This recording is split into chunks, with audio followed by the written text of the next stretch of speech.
How to make AI answer your customers' emails with no coding skills. You'll find out in the next few minutes. Hi, I'm Stan, and today I'll create an AI assistant that will answer the customer emails referring to the product's documentation and explain you every step.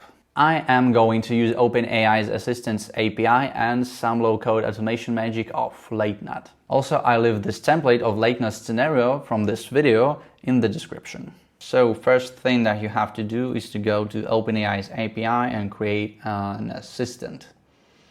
So go here in the upper left corner, assistants, and create. But to be honest with you, I have already created one. So let me show it. Here it is. It's called Latenode. That's the instructions panel here. As you can see, I didn't give my assistant that much of instructions, but that's because he exists only for this video.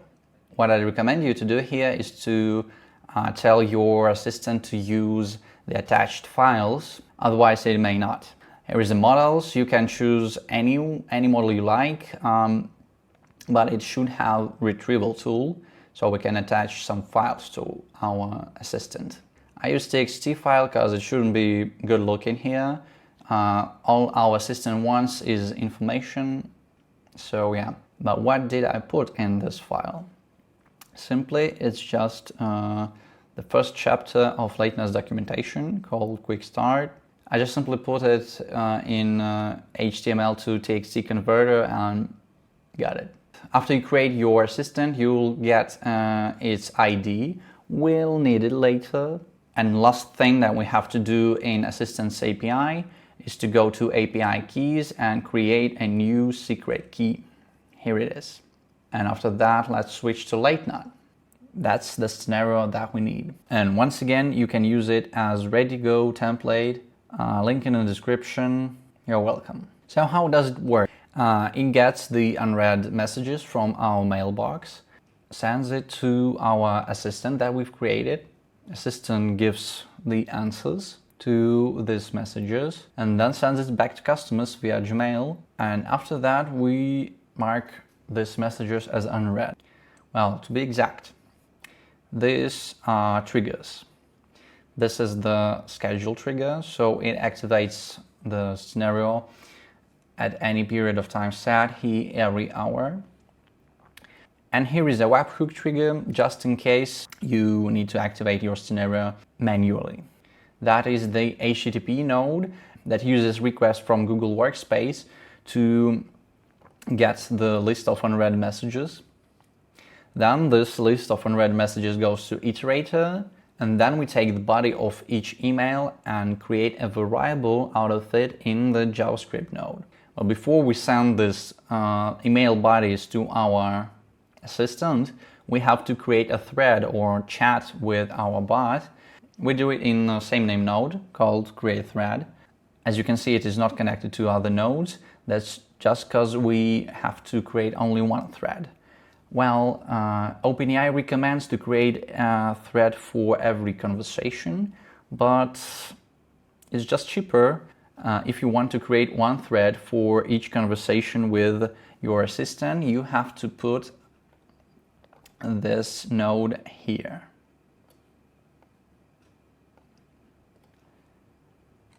Like this.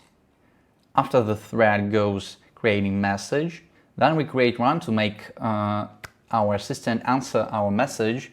And after that, we send these answers back to our customers using the Gmail. And finally, we use another HTTP request to mark this message as read. Let's build this scenario once again. So the first step is simple. We have to go to authorizations and create a new one. Search for Google. And here. Yeah, you have to sign up to get your access token. I already have one, so switch to scenarios. Create a new one. Well, first, let's create a thread. I will click Add Node, GPT, create thread. Everything that we have to do here is create an authorization.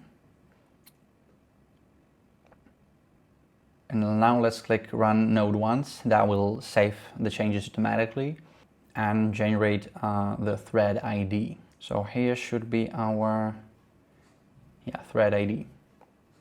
Okay, and now let's add trigger schedule.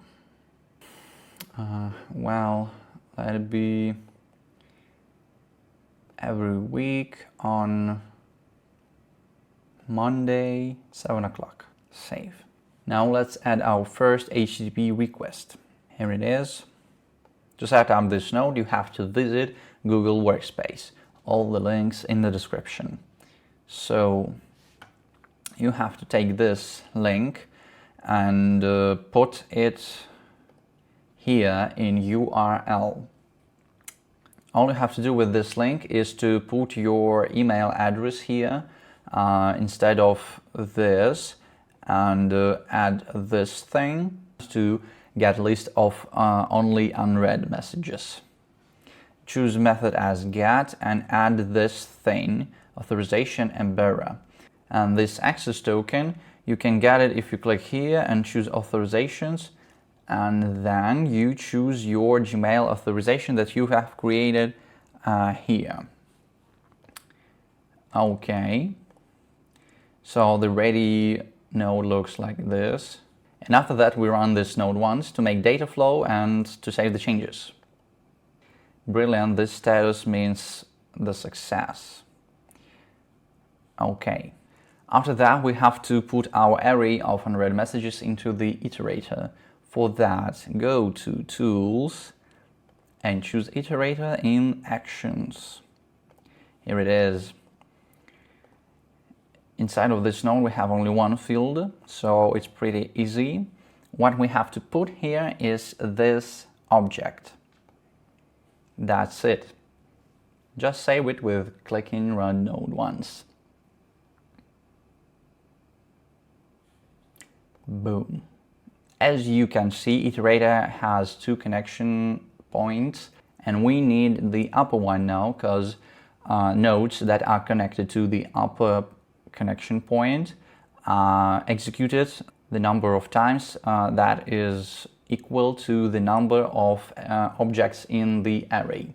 So here we need to add another HTTP request. We can copy this one actually. Boom. We'll call it,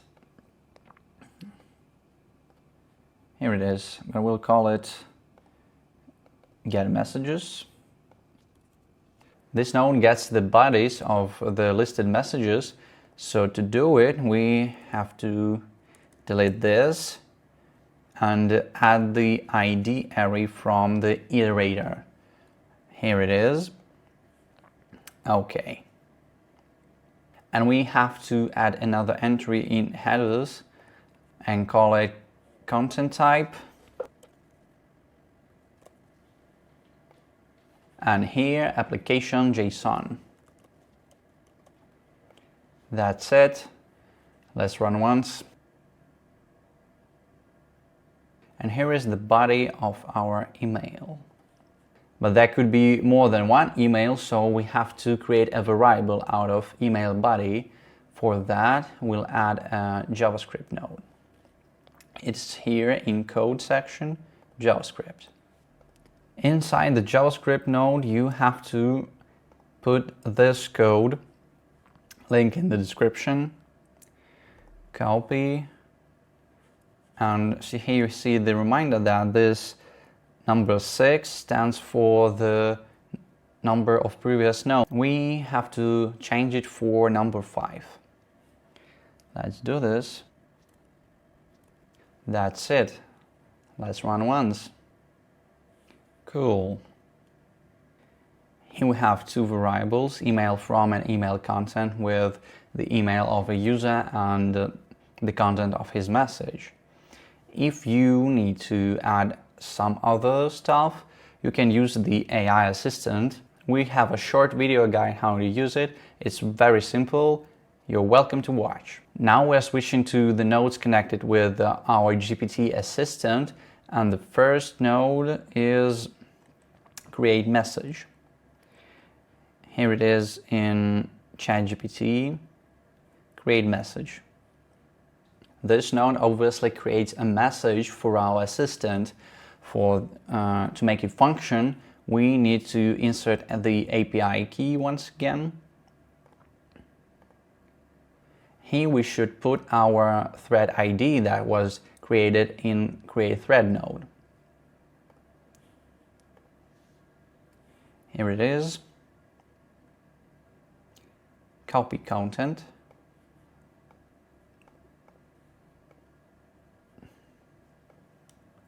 And here in message content, we put the email content variable from the JavaScript. That is all we need to do in this node, so run it once and switch to the second node. Now we'll add create run. Here it is. API key once again. Thread ID once again. And here we need assistant's ID.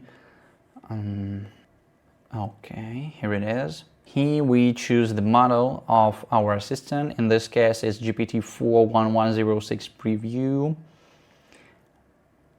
And in retrieval, true. So this node runs the conversation with our assistant and generates the answer. Run once. What do we have here?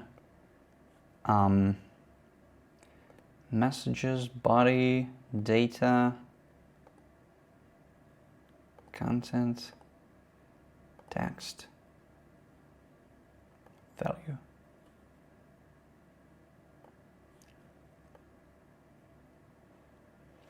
Here we can see the answer of our assistant. Nice. And after that, we should put this answer into the Gmail and send it back to our customer. To do that, we'll add Gmail node.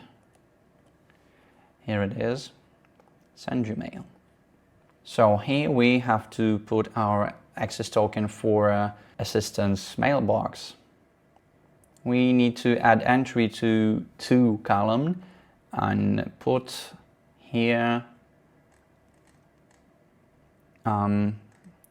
email from variable.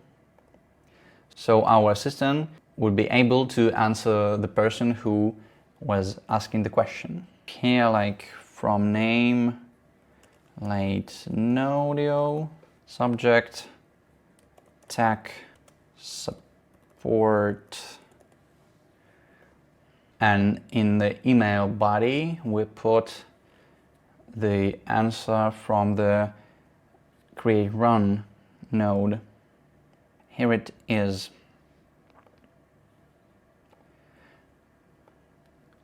If you want to add here some fixed text to this, like best regards, Latenode team. In body type, plain text. Let's run it once and see how it looks. Message sent. Okay. The last step is to make this message read. To do that, we need another HTTP request from Google Workspace. Let's copy existing node once again.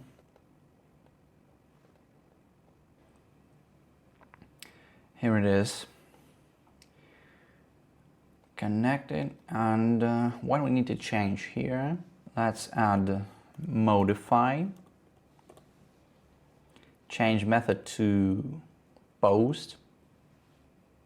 Headers are the same, and we have to put this into body raw. That will remove the unread label from our message, as you can see. And let's call it modify messages. That's it. Run node once. 200. That means success. And let's test this scenario out. We'll add a webhook trigger to activate it manually. So here, webhook trigger. Here it is. Save it. and deploy. After that, our scenario is in the web now and active. Let's take the webhook link and trigger the execution. But first, that is our inbox where we have some read messages. And let's write another request to our bot. Here is its email. And let's ask it, I don't know, let's see, that's the documentation that I put into the txt file. Okay, let's ask it, for example, how to add a new scenario. Great, send, message sent. Let's see. Yeah, here it is on the Latenode Assistant's mailbox. Now let's launch this scenario. Take the link, request accepted, nice. Here is a history tab where you can see all the execution process. Here is the successful action. Well, looks nice, so let's see answer. Yeah. To add a new scenario in Latenode, follow these steps. Go to scenario page, press the create a new scenario button, and all of this, just like it is in the documentation. What we also see here, best regards Latenode team, just like we asked, and we have some unknown symbols. You can remove all that by a better prompting. So actually, I think that's it. I hope that was a helpful piece of content. If it was, I'd recommend you to give it a like, subscribe and hit the bell, especially if you like low code and business automations. Also, Latenode has its own Discord channel with me and some devs in it, and if you have some questions, feel free to ask in the comment section or in that Discord channel. See you soon and happy automating!